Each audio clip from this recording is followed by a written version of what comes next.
વાર્તાનું શીર્ષક છે દીકરાનો મારનાર। દેવળિયા ગામના ઝાપામાં ફાગણ વદ એકમને પ્રભાતે ધૂળેટી રમાઈ રહી છે। વચ્ચે દરબાર મંદોદર ખાનનો 8 વર્ષનો દીકરો અને કોરે મોરે ગામ આખાના હેડીના જુવાનો છે। આગલે દિવસે હુતાસણીનું પરબ હતું એટલે લીલા પીળા ને કેસરિયા રંગમાં સૌ ગરકાવ હતા। તમામને અંગે પચરંગી છાટણા દીપતા હતા। પણ આજ તો પડવો એટલે ઘેરૈયા માજા છાંડી ગયા છે। ગાંડી તૂર બનીને ગારો માટી છાણ જેવી ગંદી વસ્તુઓ એકબીજાને રોળવામાં ગુલતાન છે। ધૂળેટીનું તો પરબ જ મૂળ ગાંડું, અને એમાંય ગામડાની ધૂળેટી કાળો કોક। એલા ભાઈઓ, કોક ઉજળે લુગડે મહેમાન વયો આવે। એક ઘેરૈયાએ પાદરમાં નજર નાખીને ચસકો કર્યો, ત્યાં તો સૌ ઘેરૈયાની મીઠ મહેમાન પર મંડાય। એલા મહેમાનને કોઈ છાંટશોમાં? બીજાએ મર્મમાં કહ્યું, અરે મહેમાનને તે કાંઈ રોળ્યા વગર રહેવાય? મહેમાન ક્યાંથી હાથ આવે? સાચું સાચું, મહેમાનને રોળો, ગોઠ માગો, રોળો, એવા રીડિયા ઉઠ્યા અને ઘેરૈયાએ મુસાફર સામે દોડ દીધી। ધોળું બાસતા જેવું પાસાબંધી કેળ્યું, પગને કાંઠે 3 ડોરણા વાળી પગતી ચોરણી, ઉપર બગસરાયની ગરેડી કોરની પછેડીની ભેટ, અને બગલમાં દબાવેલી એક ફાટેલ તૂટેલ મ્યાનવાળી તલવાર, કેડે કોઈક કાળાતરની જૂની કટારી, એવો દાઢી મૂછના ઘાટા કાતરાવાળો મહેમાન ચાલ્યો આવે છે। વસંત ઋતુમાં વનવગડે આંબાના મોરમાંથી વછૂટતી ફોરમો લેતો લેતો કેસુડાના ફૂલની ચૂંદડી જાણે વનરાઈએ ઓઢી લીધી હોય એવા શણગાર જોતો, છતાં પોતાને તો હુતાસણીનો જરાય ઉલ્લાસ નથી એવો એ આદમી જે ઘડીએ ઘેરૈયાની લગોલગ આવ્યો તેવી જ ચીજ પાડી ઉઠ્યો કે મને રોળશોમાં, ભલા થઈને મને છાંટશોમાં, તમને પગે લાગુ। પરોણે ના પાડી તેમ તો ઘેરૈયાઓએ ઉલટાની વધુ ચાનક ચડી। બમણા ત્રમણા ચડે ભરાઈને સૌ બોકાસા પાડવા લાગ્યા। હા, ખબરદાર, મહેમાનને ઓળખાય જ નહીં એવા વહરા ચિતરી મેલો, લાવો મશ ને ગારો। જોત જોતામાં તો ધૂળ ઉડવા માંડી। ઘેરૈયાએ એક સામટી ઝપટ કરી, મહેમાન તો જાળવી જાવ કરતો પાછો હટવા લાગ્યો, પણ જુવાનો આંબુ થઈ રહ્યા એટલે એ ગાંડા ટોળાને પોતાનાથી છેટું રાખવા મહેમાને પોતાની તલવાર કાખમાં દબાવી હતી તે એમને એમ મ્યાન સોતી આડી વીંઝવા માંડી। ઘેરૈયા ચસકા કરતા ઉપર પડવા જાય, પોતે 2 કદમ પાછો હટતો જાય ને રેવા દ્યો કરતો જાય। ધૂળની ડમરી ઉડે છે એટલે પોતે કાંઈ જોઈ શકતો નથી। એ રીડિયામણ, એ ચસકા, એ કાલાવાલા, એ તલવારના ઝાવા અને એ ધૂળની આંધીનો કોઈ અનોખો જ મામલો જામી પડ્યો। એમાં અચાનક ધબ દઈને કોઈ પડ્યું। અરે ગજબ થયું, કુંવર પીડ્યા, કુંવરને વાગ્યું, કુંવર જોખમાણા એવી બૂમો ઉઠી। મહેમાને કુંવરને તલવાર મારી, પકડજો, ઝાલજો એવી બીજી ચીસો પડી। મુસાફર ચોંક્યો, એ ભાન ભૂલી ગયો અને ભાગ્યો। ઊભી વાટે સીમાડે હળી કાઢી। શું થયું એ જોવા કે પૂછવાની વેળા ન રહી। પાછું વાળીને નજર નાખવાની પણ હામ નહોતી।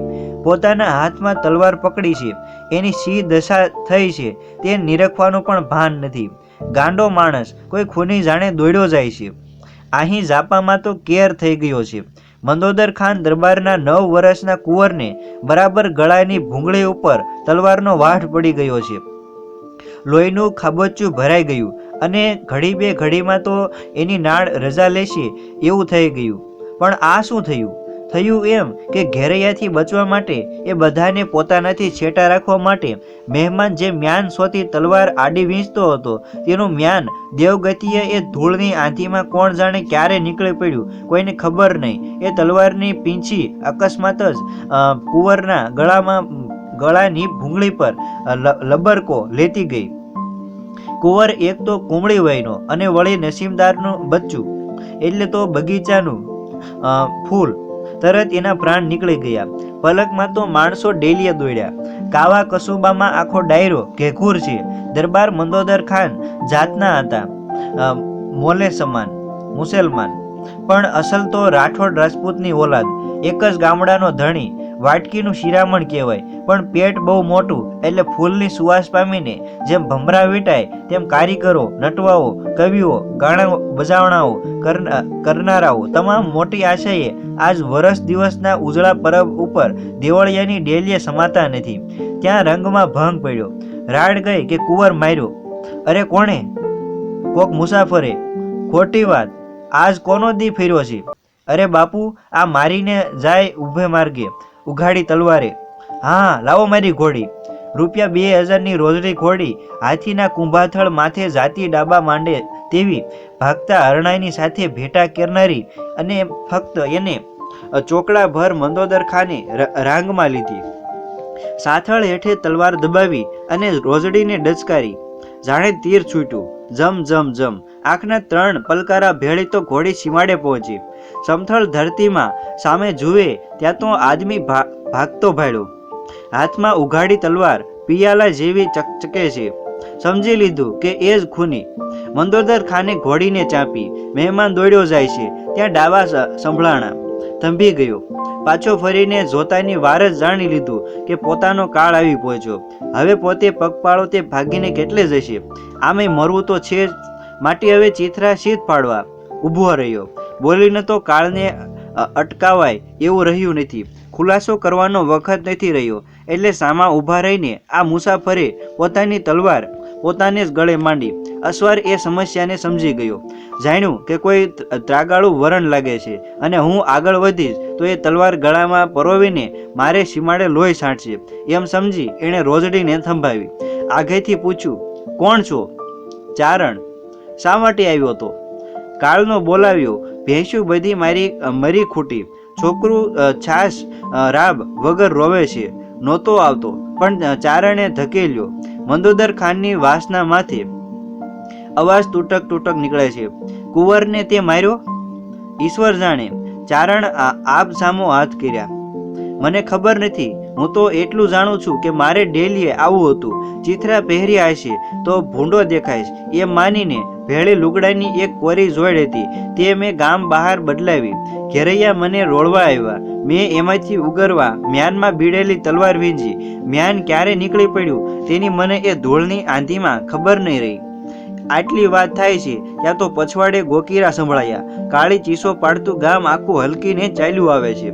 કોઈના હાથમાં તલવારો તો કોઈના હાથમાં સાંભેલા. ધ્યો ધ્યો ધ્યો એવા દેકારો બોલતા આવે છે. ભાળતા જ ચારણે ફાળ ખાધી. મંદોદર ખાને રોજડીને માથેથી રાંગ છાંડી. પોતાની તલવાર આગેથી ફગાવી દીધી અને પછી સાદ કર્યો. ગઢવા, અહીં આવ. આ લે. શું? આ મારી ઘોડી આપું છું. ચડીને ભાગવા માંડ. શું બોલો છો? ગઢવા, વાત કરવાની વેળા નથી. જોયું? આ ગામ હલક્યું છે અને તે એના કુંવરને મારી નાખ્યો છે. આવ્યા ભેળા તારી કાયાના રાય રાય જેવા કટકા કરી જાણજે. અરે પણ ભાઈ તમે? હા, મારી ઓળખાણ અટાણે નહીં, પછી. અટાણે તો ભાગી નીકળ તારા છોકરા રઝળી પડશે અને ગામ લોકો તામા ને તામા રોક્યા જ રહેશે નહીં. પણ બાપ, તમારું નામ? અરે નામ ખુદાનું કહીને મંદોદર ખાન દોડ્યો. ચારણને બાવડે ઝાલીને રોજડી પર બેસાડ્યો. ચોળું હાથમાં આપીને વાંસેથી રોજડીને ડચકારી. પૂછનો ઝૂંડો માથે કરતી ઘોડી ગઈ. જોત જોતામાં તો અલોપ થઈ.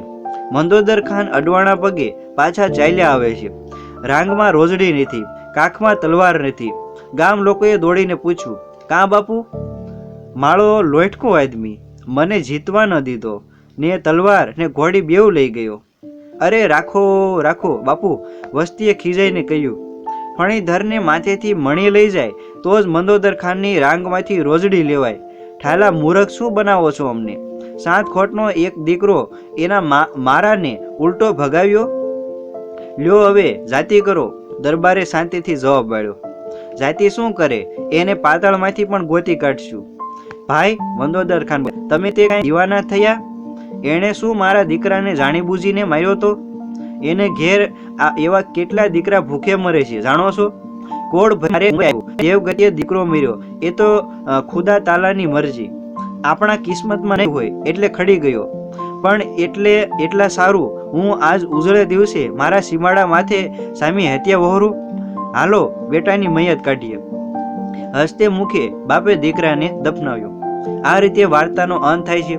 જો મિત્રો આ વિડીયો તમને ગમ્યો હોય તો વિડીયોને લાઇક કરજો, તમારા મિત્રો જોડે શેર કરજો અને આવા જ વધુ વિડીયો જોવા માટે આપણી ચેનલને ખાસ સબસ્ક્રાઇબ કરી લેજો. મળીએ નવી વાર્તા સાથે. ત્યાં સુધી બધાને જય માતાજી, જય શ્રી કૃષ્ણ.